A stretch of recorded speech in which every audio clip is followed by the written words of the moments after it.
Il-ħadd filgħodu ftit sigħat biss wara li ngħatat il-konferma uffiċjali tan-nomina tiegħu bħala Kummissarju Malti, Tonio Borg minnu fih beda bit-tentattivi tiegħu biex jitattew dikjarazzjonijiet li għamel fl-aħħar snin. Fuq l-Istazzjon Nazzjonali Tonio Borg qal li kienu li mbotta il-liġi tal-koabitazzjoni għal persuni tal-istess sess. Kont wieħed minn dawk li mbottajt tal-liġi ta' koabitazzjoni kemm tal-persuni tal-istess sess u kemm eterosessuali. Meta iżda l-Parlament fil-bidu ta' din il-leġislatura kien qiegħed jiddiskuti r-riforma fil-liġi tal-kera, Tonio Borg kien wera xettiċiżmu qawwi dwar li persuni omosessuali ikunu protetti bil-liġi tal-kera. Fil-Kummissjoni illi twaqqfet f'Awwissu ħarġet ir-rapport qalu insejna lil dawk in-nies tal-istess sess.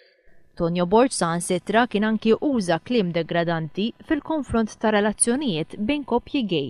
U battajdu li fil-liġi tal-kera is-sit għandu jitqanna wkoll fil-relazzjonijiet mhux biss li jintiret mill-miżżewġin, imma jintiret ukoll minn dawk li marru barra l-Olanda żewġu tal-istess sess, mbagħad jiġu Malta u s-sit irid jirkonoxxihom ukoll. Fl-aħħar sigħat kien hemm twissijiet lill-Gvern dwar l-impatt li jistgħu jħallu dawn id-dikjarazzjonijiet f'każ li Tonio Borg jintgħażel bħala kummissarju minflok John Dalli. F'Ottubru tal-2003, il-President tal-Kummissjoni Ewropea José Manuel Barroso kien sfurzat ineħħi lil Rocco Buttiglione minn kummissarju wara kummenti li dan kien għadda kontra n-nisa u l-gejs.